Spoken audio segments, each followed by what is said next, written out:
नमस्कार, 20 मिनट 20 खबर में आपका स्वागत है। मैं हूं आपके साथ सुमित गुप्ता। इस बुलेटिन में हम आपको प्रदेश के अलग अलग हिस्सों की खबर दिखाएंगे। तो चलिए शुरू करते हैं 20 मिनट में 20 खबरों का सिलसिला। बजट से पहले प्रदेश कांग्रेस सरकार की योजनाओं और उपलब्धियों पर चर्चा करने के लिए खुला अधिवेशन का आयोजन करने जा रही है। कांग्रेस कमेटी का यह खुला अधिवेशन 19 फरवरी को बिरला सभागार में आयोजित होगा। इस अधिवेशन में AICC, PCC मेंबर्स के अलावा पार्टी पदाधिकारी, विधायक और मंत्री भी शामिल होंगे। खुले अधिवेशन में प्रदेश प्रभारी अजय माकन, मुख्यमंत्री अशोक गहलोत, प्रदेश कांग्रेस के अध्यक्ष गोविंद सिंह डोटासरा और पार्टी के पूर्व अध्यक्षों को भी आमंत्रित किया गया है। इसमें डिजिटल सदस्यता अभियान से जुड़े पदाधिकारी भी शामिल होंगे और डिजिटल सदस्यता अभियान समेत अन्य मुद्दों पर भी चर्चा होगी। इस अधिवेशन के बाद मिशन 2023 के चलते सरकार अब संगठन के सुझावों से चलेगी। इससे पहले कोरोना संक्रमण के चलते अधिवेशन टाल दिया गया था। मेडिकल एजुकेशन के नाम पर मनमानी फीस वसूलने वाले निजी मेडिकल कॉलेजों की परिपाटी पर गहलोत सरकार अंकुश लगाएगी। इसके लिए बहुत जल्द सरकार Rajasthan private medical institution fixation of fee bill लाने जा रही है, ताकि निजी मेडिकल कॉलेजों में अलग अलग कोर्स के नाम पर कई कैटेगरी में हो रही फीस वसूली पर रोक लगाई जा सके। सरकार ने भी कहा है कि जो प्राइवेट कॉलेज है, मेडिकल कॉलेज है, उनको भी 50% तक सीटें गवर्नमेंट की फीस पर ही रखनी पड़ेगी। वो ऑर्डर आ गया। निश्चित रूप से इसके पैरेलल हम भी कानून ला रहे हैं, जिससे फीस पर प्राइवेट जो यूनिवर्सिटी है उन पर भी हम लगाम कर सके। बिल के तहत सरकार ने हाई कोर्ट के रिटायर्ड जज की अध्यक्षता में कमेटी का प्रावधान रखा है। कमेटी सभी निजी कॉलेजों की फीस का अध्ययन करेगी। हमने एक हाई कोर्ट के रिटायर्ड जज की अध्यक्षता में कमेटी का प्रावधान रखा है। वो कमेटी जो है वो सभी मेडिकल कोर्सेज की फीस को डिटरमाइन करेगी। फिलहाल राज्य में मौजूद मेडिकल यूनिवर्सिटी से जुड़े कॉलेज में अलग अलग फीस है। राज्य सरकार चाहती है कि मेडिकल शिक्षा मुनाफाखोरी के चंगुल से निकलकर छात्रों की शिक्षा पर फोकस करे। प्रदेश की 52,000 आशा सहयोगिनियों का प्रशासनिक नियंत्रण बदलेगा। अब इनका नियंत्रण चिकित्सा एवं स्वास्थ्य विभाग के अधीन होगा। चिकित्सा मंत्री प्रसादी लाल मीणा ने गुरुवार को इसकी सहमति प्रदान कर दी है। सचिवालय में महिला एवं बाल विकास मंत्री ममता भूपेश के साथ हुई एक बैठक में ये निर्णय लिया गया। इसमें दोनों विभागों के आला अधिकारी भी मौजूद रहे थे। चिकित्सा मंत्री ने कहा कि आंगनबाड़ी केंद्र के लाभार्थी और चिकित्सा विभाग के लाभार्थी समान होने के कारण ये सहमति दी गई है। उन्होंने बताया कि आशा सहयोगिनी को मानदेय ICDS विभाग की ओर से और इंसेंटिव चिकित्सा विभाग की ओर से दिया जा रहा है। विभाग के अधीन आने से न केवल आशा सहयोगिनियों को समय पर मानदेय मिल पाएगा, बल्कि स्वास्थ्य सेवाओं में भी सुधार होगा। बैठक में महिला एवं बाल विकास विभाग की प्रमुख शासन सचिव श्रीमती श्रेया गुहा, चिकित्सा विभाग के सचिव श्री आशुतोष AT पेडणेकर, राष्ट्रीय स्वास्थ्य मिशन के मिशन निदेशक डॉक्टर जितेंद्र कुमार सोनी, समेकित बाल विकास सेवाओं की आयुक्त श्रीमती उर्मिला राजौरिया समेत कई अधिकारीगण उपस्थित रहे। सरकार की तमाम कोशिशों के बावजूद बाघों के मौत के मामले लगातार बढ़ रहे हैं। विधानसभा में बीजेपी प्रदेश अध्यक्ष सतीश पूनिया के पूछे गए सवाल के जवाब में वन विभाग ने जो जवाब दिया है, उससे प्रदेश का आम आदमी स्तब्ध है।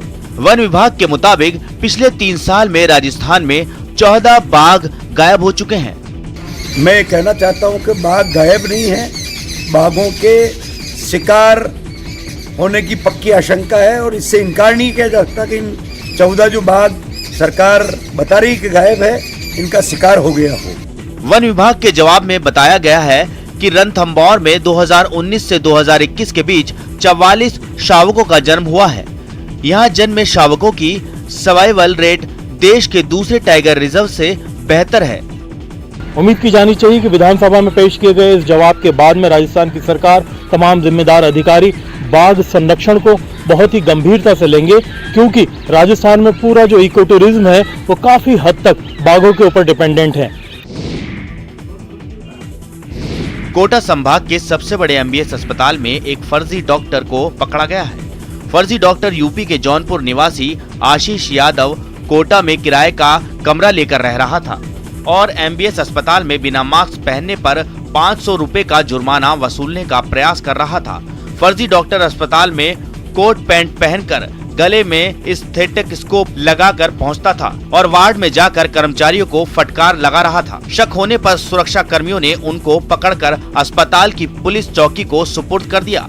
आरोपी ने कोटा में कोचिंग की थी, लेकिन सिलेक्शन नहीं होने पर एमआर का काम करने लगा था। फिलहाल नयापुरा थाना पुलिस पूरे मामले की जांच कर रही है।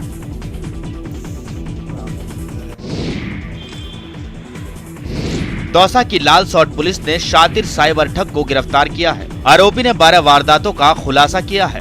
पुलिस ने आरोपी से लाल सॉट में धोखाधड़ी से खरीदे गए तेल के 23 और घी के 5 पीपे बरामद कर लिए। वारदात को अंजाम देने में काम में ली गई एक ब्रेजा कार भी जब्त की गई है। आरोपी पर कई जिलों में 15 ठगी के प्रकरण दर्ज हैं। शातिर ठग अविनाश मीणा जयपुर ग्रामीण इलाके में मनोहरपुर के छारसा गांव का रहने वाला है और अविनाश मनोहरपुर थाने का हिस्ट्री शीटर भी है। डाटा कलेक्शन किया, उस पे हम एनालिसिस करके इस प्रकार के अपराध किस व्यक्ति द्वारा किया जा सकता है, इस पे हमने कार्य किया। तो हमें 2 लड़कों का नाम आया, जिसमें एक अविनाश को गिरफ्तार कर लिया गया। अविनाश मीणा का साथी रजनीश जाट फरार है। इन दोनों ने YouTube पर स्पूफ फोन पे ट्रांजैक्शन बनाना सीखा और अपने मोबाइल से ऐप डाउनलोड कर लिया। फिर दोनों आरोपी बड़ी दुकान पर सामान खरीदने फोन पे का स्क्रीनशॉट दिखाकर पेमेंट होने की बात कहकर ठगी की वारदात को अंजाम देते थे। धौलपुर में अब मंचलों की खैर नहीं है। इन मंचलों को सबक सिखाने के लिए पुलिस की महिला कमांडो टीम ने कमर कस ली है और कार्रवाई शुरू कर दी है। इस कमांडो टीम ने गुरुवार को धौलपुर शहर में गर्ल्स स्कूल, निजी कोचिंग और पार्क के आसपास कार्रवाई कर मजनुओं को खदेड़ा। टीम को छात्राओं ने सूचना दी थी कि कुछ मजनू उन्हें गर्ल्स स्कूल के पास परेशान करते हैं। इस पर एसपी शिवराज मीणा के निर्देशन में टीम ने कार्रवाई की और मजनुओं को खदेड़ा। इस दौरान महिला कमांडो दल ने गर्ल्स स्कूल के पास छात्राओं से बातचीत की और उनका हौसला अफजाई करते हुए उन्हें अपने मोबाइल नंबर दिए। स्कूल, कॉलेज और कोचिंग्स वगैरह हैं, इन पर लड़कियां जाती हैं, उनको कोचिंग के टाइम पर उनकी देखरेख की जा रही है। धौलपुर पुलिस की ये सार्थक पहल है, जिसकी सभी तारीफ कर रहे हैं। जिस नवजात बच्ची को बोझ मानकर उसके माँ बाप सड़क पर लावारिस छोड़कर चले गए थे, झुंझुनू के बीडी के अस्पताल में उस बच्ची को स्टाफ माँ का आंचल मिला है। तो वहीं कई प्रसूताएं माँ का दूध पिलाने के लिए सामने आई हैं। सबसे पहले नगर परिषद झुंझुनू की महिला पार्षद हीना कौसर अपने ससुर सैयद मोहम्मद के साथ बीडी के अस्पताल पहुंची, जहां पर उसने बच्ची को माँ का दूध पिलाने की इच्छा जाहिर की। 9 दिन के इलाज के बाद डॉक्टरों ने मां के दूध की आवश्यकता बताई थी, जिसके बाद कौसर ने मासूम को दूध पिलाने का मन बना लिया। सैयद महमूद और हीना कौसर ने बताया कि वो हर दिन अस्पताल आकर बच्ची को मां का दूध पिलाएंगे। इतना ही नहीं, इस दंपत्ति ने मासूम को गोद लेने की इच्छा भी जाहिर की। इधर हॉस्पिटल के पीएमओ डॉक्टर वीडी बाजिया और आरएमओ डॉक्टर जितेंद्र बांभू ने बताया कि कई माताओं ने बच्ची को अपनी बच्ची समान मानते हुए दूध पिलाने की इच्छा जताई है।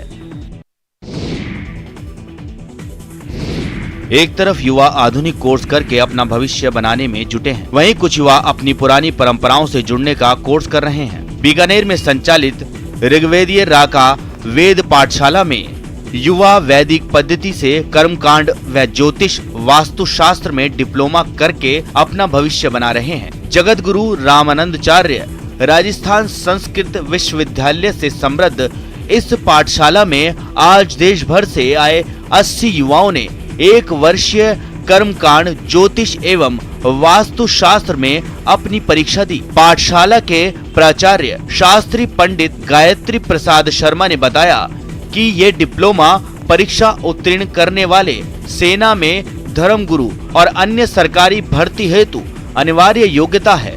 देश भर में बहुत कम जगह ये पाठ्यक्रम उपलब्ध हैं, जिसमें बीकानेर केंद्र में सर्वाधिक संख्या है। करीबन 80 विद्यार्थी पधारे हैं। जो सेना में धर्मगुरु की भर्ती होती है उसके लिए अनिवार्य पाठ्यक्रम है कर्मकांड डिप्लोमा। ये पंडित लोग जो हैं यहाँ पर रह कर के अध्ययन करते हैं। पानी के बीच मछली प्यासी, ये कहावत राजसमंद शहर पर फिट बैठती है। राजसमंद झील के किनारे बसे शहर में सर्दी के मौसम में ही पेयजल संकट गहराता जा रहा है। ऐसे में शहर वासियों को अभी से ही पेयजल संकट की आशंका सताने लगी है। वहीं दूसरी ओर नाथद्वारा कस्बे में 24 घंटे पानी देने की तैयारी शुरू हो गई है।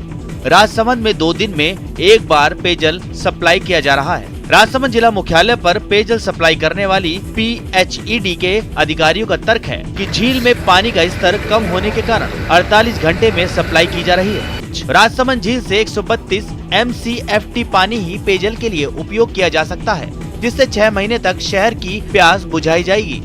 132.5 MCFT पानी को अपन यूज कर पाएंगे और अभी अपन शहर राजसमंद को एक दिन छोड़ के एक दिन यानी 48 घंटे के अंतराल पर अपन पेयजल उपलब्ध करा रहे हैं। अब आगे गर्मी का टाइम आने वाला है तो रोज क्यों नहीं नल दे रहा है प्रशासन, और जबकि पानी राजसमंद झील में अभी तक है। मानसून की बेरुखी की वजह से थार इलाके में अकाल की तस्वीर दिख रही है। हाल ये है कि बारिश नहीं होने से बाड़मेर के 2956 में से 2759 गांव अभावग्रस्त हैं। इन गांवों में चारे पानी का संकट पशुपालकों और आम आदमी की कमर तोड़ रहा है। चारे पानी के साथ रोजगार का संकट भी गहराया हुआ है। मानसून की बेरुखी के कारण करोड़ों रुपए की खरीफ फसलें तबाह हुई हैं। बाड़मेर की 16 तहसीलों के 2759 गाँव में से 33 से 100% फसल खराब का गिरदावरी रिपोर्ट में खुलासा हुआ है। गिरदावरी में बाड़मेर के 5,40,261 किसानों की करोड़ों की फसल खराबे का आकलन कर 582.78 करोड़ रुपए का आदान अनुदान प्रस्तावित है। केंद्रीय टीम ने गुरुवार को इलाके का भ्रमण कर सूखे की स्थिति का जायजा लिया। धौलपुर की धरती इस बार जमकर काला सोना उगलेगी। जिले में इस बार लक्ष्य से अधिक सरसों की बुआई हुई है। वहीं मौसम ने भी किसानों का साथ दिया है। सरसों के फसल की कटाई शुरू होने वाली है। अगर मौसम सामान्य रहा तो सरसों में अधिकतम उत्पादकता रहेगी। जिले में इस बार सरसों बुआई 78,400 हेक्टेयर हुई है। इससे किसानों को सरसों के अच्छे भाव मिलने की उम्मीद है। इस साल सरसों की बुवाई और साल से बहुत ज़्यादा हुई है, क्योंकि इस साल बहुत पैसे की अच्छी मिली है। सरसों में भाव अच्छे रहे हैं, तो ये समझो कि 1.5 गुनी कम से कम हुई है ज़्यादा। इस साल सरसों की खेती की बुवाई ज़्यादा हुई है। जो 10 एकड़ थी वो 15 एकड़ 14 एकड़ के हिसाब से अधिक बुवाई करी है और सरसों के भाव भी अच्छे मिले हैं और इस साल पैदावार की भी उम्मीद अच्छी है। धौलपुर जिले में इस वर्ष जो सरसों का रकबा है वो हमारा 10,000 हेक्टेयर में बढ़ा है। इस बार सरसों की जो बुआई है 78,400 हेक्टेयर में हुई है और गत वर्ष जो सरसों की बुआई हुई थी वो 68,000 हेक्टेयर में हुई थी। इस समय सरसों में भी मौसम अनुकूल रहा और सरसों में भी कोई कीड़े बीमारी इस बार नहीं लगे।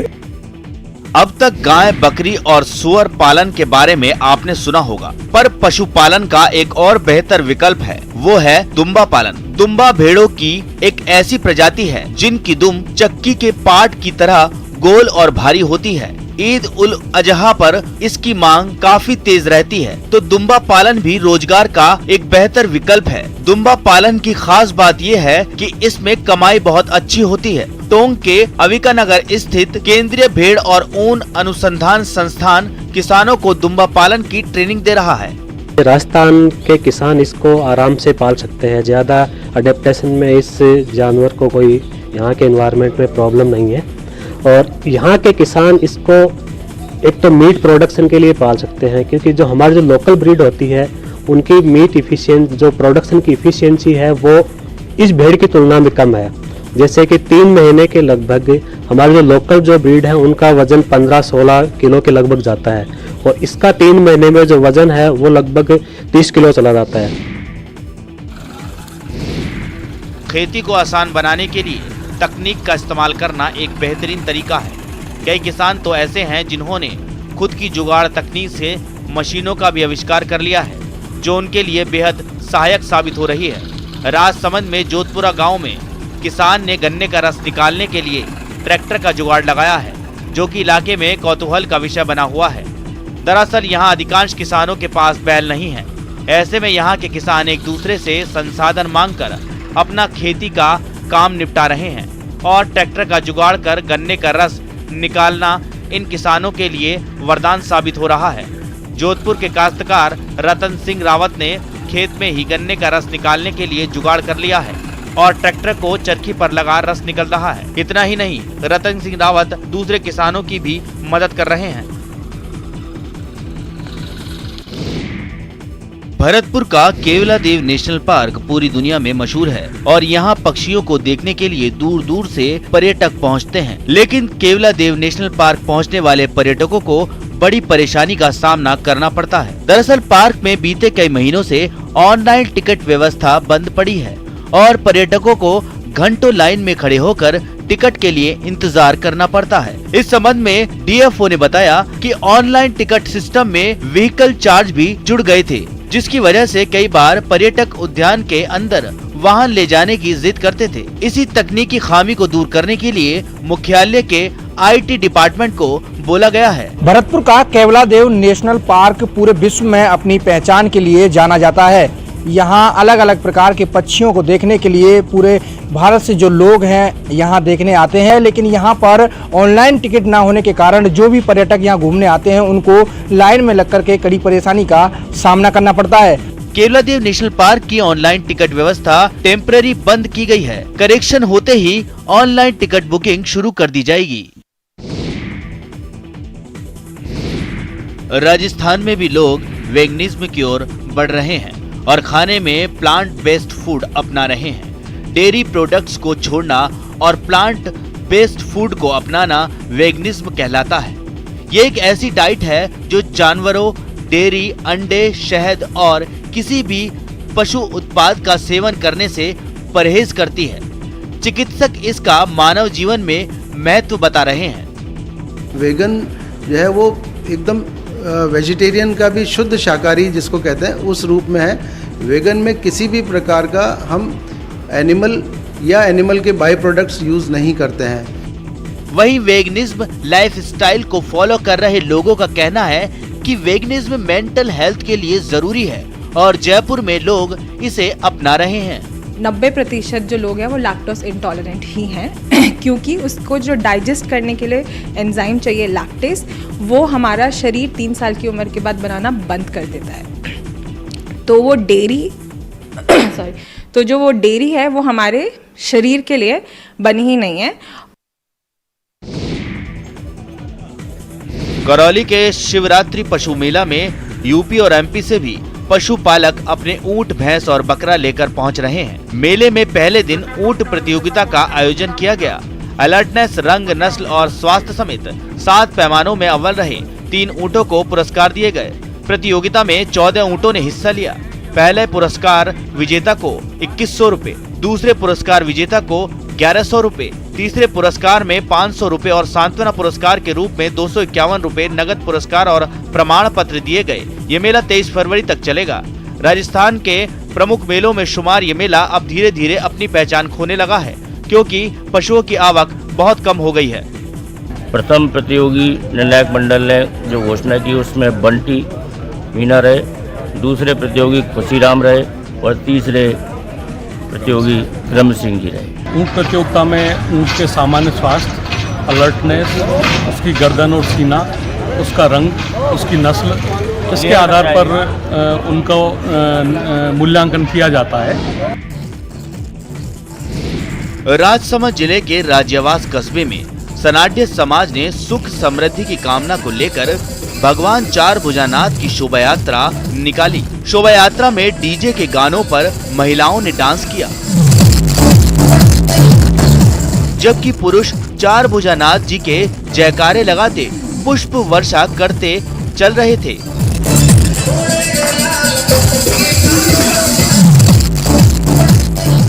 भगवान एक दिन के लिए सनाड्य समाज के यहाँ रात्रि में मेहमान रहेंगे और रात्रि को भजन संध्या होगी। भारी संख्या में लोग इकट्ठा हुए। इस दौरान पुजारी ने महाआरती कर प्रसाद वितरित किया।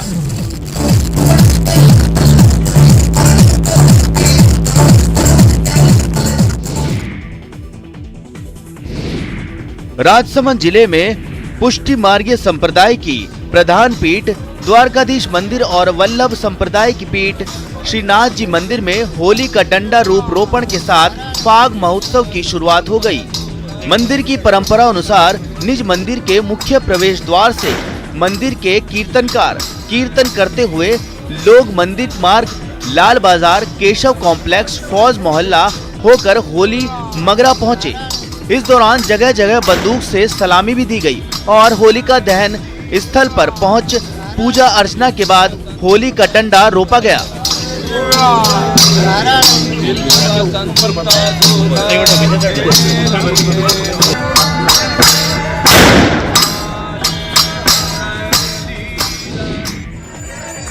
उदयपुर में माघ शुक्ल पूर्णिमा के मौके पर होलिका रोपण की परंपरा निभाई गई। इस मौके पर शहर के मंदिरों में विविध आयोजन भी हुए। होली के गीत भी शुरू हो गए जो होली तक गाए जाएंगे।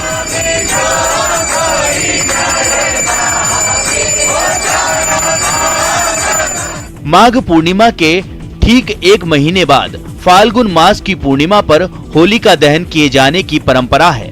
शहर के बड़ी होली क्षेत्र में माघ पूर्णिमा पर होली रोपण की गई। पूर्णिमा के मौके पर जगदीश मंदिर में प्रभु को पंचामृत स्नान कराया गया। विशेष श्रृंगार करने के बाद तरह तरह के पकवान का भोग लगाया गया। आपको बता दें कि इसी दिन से फाग के रसिया का गायन भी शुरू हो गया। प्रभु को राजभोग में गुलाल धारण कराने की परंपरा है। इस दौरान मंदिर में बड़ी संख्या में भक्त उपस्थित रहे। चलिए फिलहाल इतना ही, दीजिए इजाजत, नमस्कार।